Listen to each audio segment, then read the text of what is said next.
சொல்லுங்க சொல்லுங்க. அதுக்கு எதுவும் இன்வாய்ஸ் எதுவும் நம்ம கொடுக்கலீங்களா சார்? சார் 1800 வெறும் அதாவது என்ன சொல்லி போட்டுறீங்க அப்படின்னா அதர் ரீஜன் சார்ஜஸ் சொல்லி மட்டும் தான் ஒரு பில்லு கொடுத்துக்கிறீங்க. ஓகேங்க சார். அது என்ன சார் அதர் ரீஜன் சார்ஜஸ் என்ன அர்த்தம் அது? சார் அது வந்து பார்த்தீங்கன்னா ஆர்டிஓவில் அவங்க கொடுக்குற அமௌண்ட் தாங்க சார் 1800 ரிஜிஸ்ட்ரேஷனுக்கு தான். இது அவங்க ஆர்டிஓ சைட்லேருந்து எந்த பில்லும் கொடுக்கறதில்ல நமக்கு. அதனால நம்ம டிஃபரெண்ட் காமிச்சிருப்பாங்க. அதாவது 9110 ரூபா வந்து ஆர்டிஓ பண்ணியிருக்கிறோம் நம்ம. ஓகேங்க சார். அது 9110 ரூபா பத்தாச்சு வந்துருச்சு. அப்புறம் இது எப்படிங்க அவங்க கணக்கு எப்படி வருது? ஆர்டிஓ கணக்கு எப்படி வருது சார்? ஆர்டிஓ கணக்கில் அவங்க உள்ள நம்ம ஒரு வண்டி ரிஜிஸ்ட்ரேஷன் பண்ண போகும்போது ஒரு வண்டிக்கு 1200 கொடுத்தா அவங்க ரிஜிஸ்ட்ரேஷனே பண்ணுவாங்க. அதுக்கு அவங்க எந்த ரெசிப்ட்டோ பில் எதுவும் கொடுக்கறது இல்லைங்க சார். இதெல்லாம் வந்து அக்செப்டபிளே இல்லை சார். இதெல்லாம் நான் ஏற்றுக்க முடியாது. இல்லை நீங்கள் ஏற்றுக்க முடியாது. பட் நம்ம ஒரு நாளைக்கு வந்து 10 வண்டி பண்ணுறோம் அப்படிங்கும்போது ஒரு வண்டிக்கு 1200 கொடுத்தா தான் அவங்க பண்ணுவாங்க. அதை நம்ம கொடுக்க முடியாதுன்னு சொல்லிட்டோம்னா நான் அடுத்த நாள் வண்டி கொண்டு போகும்போது அது பண்ணி தர மாட்டாங்க. நீங்கள் ஒன்று பண்ணுங்க, எனக்கு வேணும் அந்த ஆடியோவுக்கு தான் முட்டை சொல்லி வேணும் எழுதி ரெக்கார்டு கூட எனக்கு கொடுங்க. நான் வேணும் அவங்ககிட்ட நான் வாங்கிக்கிறேன் நான். சரி, இப்போ அந்த ரெக்கார்டு தான் அவங்க பேப்பர் எதுவுமே தரவே மாட்டாங்களே.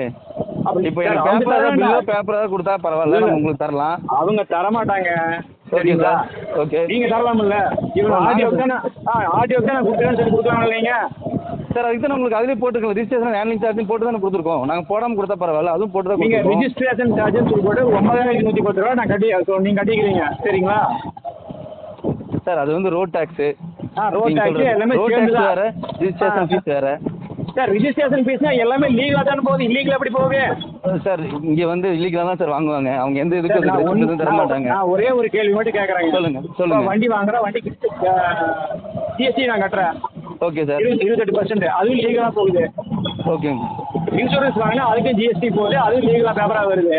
ஓகேங்க. 9110 ரூபா வந்து இது ஆர்டிஓக்கு போடுறீங்க, மொத்தமாக ஆர்டிஓக்கு போட்டு கொடுத்து பில்லு ரோட் டேக்ஸுங்க சார். Road tax. அப்புறம் இந்த ரோட் டேக்ஸ் எல்லாமே சேர்ந்து தான் அதில் நீங்கள் வண்டி லிஸ்ட்டாக வருது. 9110 ரூபா கணக்கு அப்படி தான் வருதுங்க. சரி, உங்களுக்கு கொடுத்ததில் அது கொடுத்துருப்பாங்க. பட் நான் வண்டியை ஆர்டிஓ பண்ண காமிக்க போகும்போது இப்போ நான் ஒரு நாளைக்கு 5 வண்டி பண்ணுறேன் அப்படின்னா அந்த 5 வண்டியோட சேஸ் நம்பர் போட்டு அவங்க வந்து கையில் கூட எதுவும் எழுதி தர மாட்டாங்க, மேனுவலாக தான் சொல்லுவாங்க. அந்த பேமெண்ட் கொடுத்தா தான் எனக்கு நம்பரும் ஆர்சி புக்குமே சென்ட் பண்ணுவாங்க. இதுக்கு வந்து அவங்க எந்த பேப்பர் இது வந்து என்னென்ன சார், இது அவங்க கமிஷன் அமௌண்ட் தான். இதை போய் நம்ம லீகலாக போய் கம்ப்ளைண்ட் எதுவும் பண்ணவே முடியாது. எனக்கு இது நீங்கள் பண்ணலாம், பட் நாங்கள் போய் இது பண்ணும்போது அடுத்த வேணாலும் எங்களுக்கு வண்டி ஆர்டிஓ பண்ண விட மாட்டாங்க சார். இது வந்து நீங்கள் சொல்கிறீங்க, நான் வந்து ஏற்றுக்கவே முடியாது. இதைய நான் வந்து லீகலாக 10 பைசா கூட வரி எல்லாமே கரெக்டாக கட்டி தான் பண்ணுறேன் நான். சார் நான் வந்து ஏன் லஞ்சம் கொடுப்பேன் சார்? ஏன் லஞ்சம் கொடுக்கணும்? அதான் நீங்கள் கொடுக்க வேண்டியது சார். பட் நான் கொடுத்து தான் ஆகணும். அதை நீங்கள் கொடுக்கணும். நீங்கள் உங்களுடைய லாபத்திலேருந்து நீங்கள் கொடுத்துக்கங்க. நான் எங்கேருந்து கஸ்டமர்கிட்ட இருந்து ஏன் பிடிங்கி கொடுக்குறீங்கன்னு கேட்குறேன் நான். சார், இது இப்போ நம்ம கஸ்டமர் வண்டி தான் பண்ணுறோம். எங்கள் வண்டிக்கு போனீங்கன்னா ஓகே நீங்கள் சொல்லலாம். நம்ம கஸ்டமர் வண்டி உங்கள் வண்டினா உங்ககிட்ட உங்களை நம்பி வந்து வாங்குற வர்றா, நீங்கள் கஸ்டமர் இருந்து போய் உங்கள் லாபத்திலேருந்து நீங்கள் தான் கொடுத்துக்கோணும் சார். லாபம் நீங்கள் எவ்வளோ கிடைக்கிறீங்க? ஒரு வண்டிக்கு 2000 கிடைக்கும். 2000 நம்ம கஸ்டமர் கொடுத்தோம்னா ஒரு தொழில் பண்ணுறது தேவையில்லை இல்லையா சார்? நான் உங்கள் லாப நஷ்ட கணக்கில் நான் லாபம் ஆடிட்டிங் பண்ண வரல நான். சரிங்க. ஏன் சார் கன்சியூமரா? நான் கன்சியூமர் அங்கே அவங்க கஸ்டமர் கேரில் கம்ப்ளைண்ட் பண்ணதுக்கு இது வாங்கினது இல்லீகல் அப்படிங்கிறாங்க. நீங்கள் என்ன சொல்கிறீங்க, லீகலா இல்லீகலா? அதான் கேள்வி சார். இது வந்து அவங்க இல்லீகலாக தான் வாங்குவாங்க. இதுக்கு எந்த பேப்பர் எந்த டாக்குமெண்ட்டும் தர மாட்டாங்க. இது இந்த ஷோரூம் இல்லைங்க, எந்த ஷோரூமாக இருந்தாலும் அப்படி தான் பண்ணுவாங்க. டிவிஎஸ் ஆகட்டும், பஜாஜ் ஆகட்டும். இது வந்து அவங்க வந்து வெளியே யாரும் சொல்ல மாட்டாங்க. நாங்கள் மட்டும்தான் உங்ககிட்ட வெளிப்படையாக சொல்கிறேன்.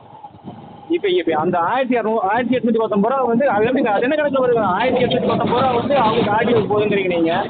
ஆமாங்க சார்.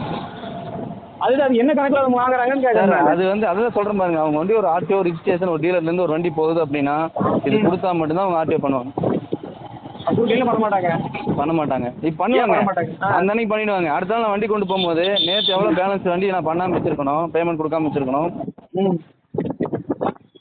ஹலோ சார், சொல்லுங்கள். ஹலோ சார், டிரைவிங் இருக்கிறீங்களா நீங்கள்?